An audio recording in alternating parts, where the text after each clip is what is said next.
Akkam jirtan daawwattoota Oromiyaa Miidiyaa Neetwoork amma dabaree oduu idilee rageenyatti jirra. Oduu idilee irraatiin isinitti himtu ani Faayisaa Iliyaas. Jalqaba irratti barreessituu waajjira Hayyi Duree Adda Bilisummaa Oromoo duraanii Aadde Meetii Milkoo mirgi wabii siif eegamuufis ajajaa qaama olaanaati jechuun mana hidhaatti ittifamte.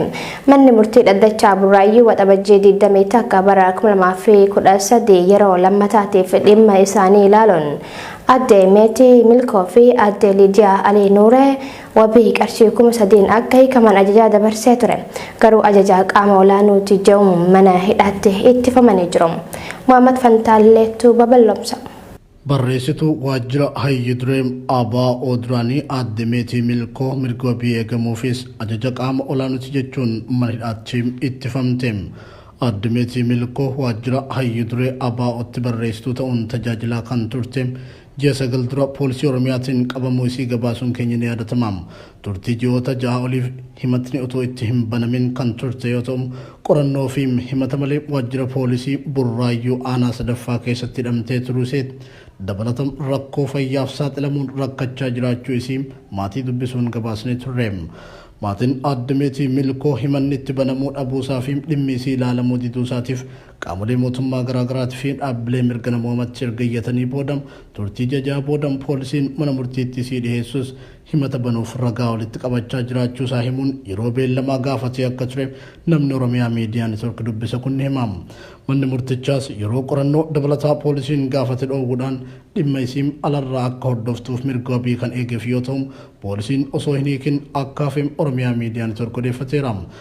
Turtii ji'a 9 booda maatiin yeroo lammataaf dhimma isii mana murtiitti yoo himatan manni murtii dhaddacha Burraayyuu waxabajjii 21 bara 2013 akka lakkoofsa Itoophiyaatti yeroo lammataaf dhimma isii ilaaluun Aadde Meetii Milkoo fi Aadde Lidiyaa Alii Nuuree wabii qarshii 3,000 akka hiikaman ajaja dabarsee akka ture maatiin Oromiyaa Miidiyaa Neetwoorkitti himaniiru. Maatiin qarshii mirga wabiif gaafataman erga kaffalanii booda waajjirri poolisii Burraayyuu aanaa sadaffaa ajaja mana murtii diduudhaan ajaja qaama olaanurraa dhufeen akka hin hiikne jedhamne jechuun maatirraa xalayaa fuudhuu akka dide miseensi maatii hidhamtoota kanneeniin OMN itti himee jira. Aadde Meetii Milkoo dabalatee hidhamtoonni siyaasaa Oromoo hedduun mana murtiitti otoo hin dhihaatin waajjira poolisii Burraayyuu aanaa garaagaraa keessatti dararamaa jiraachuu OMN gabaasaa turuunsaa ni yaadatama.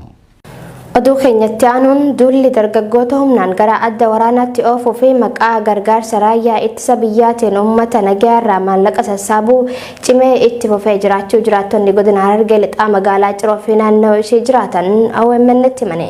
Akka maddeen keenya Ciroo irraa qunnamne himanitti poolisootaa fi milishoonni gandaa waliin ta'uun gandarra deemanii maallaqa gargaarsa raayyaa ittisa biyyaa mataa abbaa warraa tokkorraa qarshii 250 kaffalaa yookiin ammoo ilmaan keessan dirqaman gara waraanaa oofna jechuun hawaasa doorsisaa jiru jedhame. Naimaa Umar.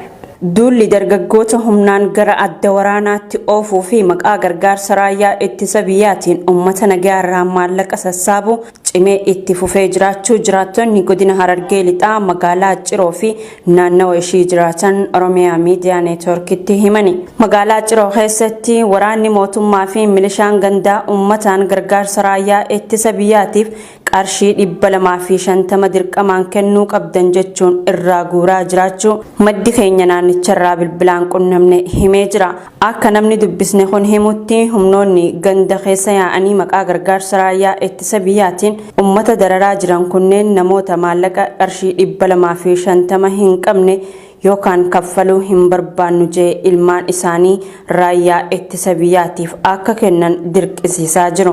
Gochaan kun aanaa Ciroo magaalaa fi gandoota garaagaraa keessatti raawwatamaa jiraachuu kan himan maddeen keessaafuu iddoon saamichi kun itti hammaate ganda Madhichoo fi Elellee ta'uu himani.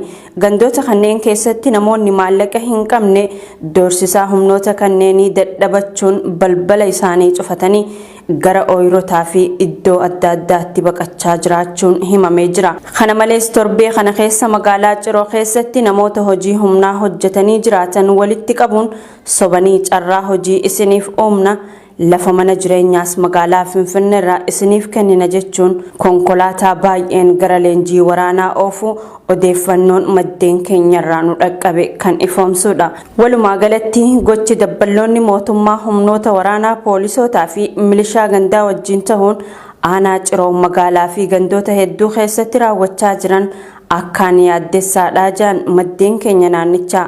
Duulli dargaggoota Oromoo dirqamaan gara adda waraanaatti bobbaasu mootummaan bilxiginnaa tibbana eegale Oromiyaa iddoo garagaraatti akkuma itti fufetti jiraachuu gabaasaaleen maddeen keenyarraa nu dhaqqabaa jiran kan mirkaneessudha. Oduu keenya birootiin godina addaa saba Oromoo Walloo keessatti kaadireen bilxiginnaa uummatni hiriira deeggarsa raayyaa ittisa biyyaa akka bahu dirqisiisaa jiru. Humnoonni hidhatan guyyaa kaleessaa ganama sa'aatii 1 irraa kaasee jiraattonni naannichaa murtii magaalaa Khamiisatti walgoon hiriira deeggarsa raayyaa ittisa biyyaa akka ba'an humnaan ganda keessa deemuun uummata kakaasaa turu maddeen keenya Oromiyaa miidiyaa neetworkitti himanii jiru. Uummanni dhimma hiriiraa kana jalaa qabuu didus dirqamaan akka ba'an konkolaataa qopheessuun ganda keessa deemanii sagalee guddistuun lallabaa turanii jaa madda keenya Walloo irraa dubbifne. Nama hiriira kana hin baanes maqaa addaa itti baasuun doorsisaatii jiran. Gama biraatiin uummata dirqiin maqaa leenjiitiin galmeessaa turan osoo hin leenjisiin gara adda waraanaatti kaleessaa fi har'a ergaa jiru.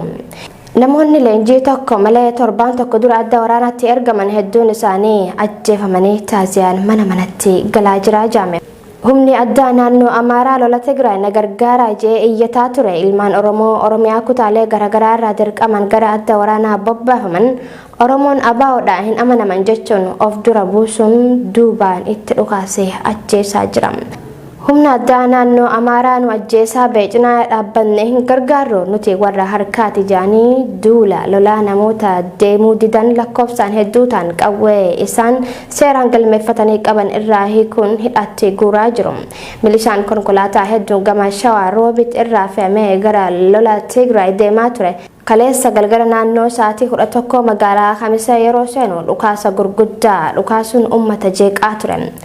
Dhukaasichi gama samii waan tureef lubbuu fi qabeenya irra balaan dhaqqabe tokkolleen hin jiru. Gochi milishaan Amaaraa kanneen raawwatan kun seer alummaa isaanii agarsiisa waan ta'eef uummanni dammaqinaan qe'ee isaanii eeggachuu akka qabus maddeen keenya dhaamanii jiru. Akka guutuu godinichaatti aanaalee hunda keessatti gochi maqaa maallaqa deeggarsa sassaabuutiin qotee bulaa irraa kaasee hanga daldalaatti gaggeeffamaa jiru kun fedhii uummataa waan hin taaneef uummata dallansiisee jira. Nama maallaqa deeggarsaa jaame kana hin kafallu jees ati juuntaadha biyya nu wajjin hin qabdu juuntaa irraa ergama biraa qabda dubbii kee kana qoratamuu qaba jechuun daldalaas ta'ee suuqii akka cufu taasisaa jiraachuutu gabaafame.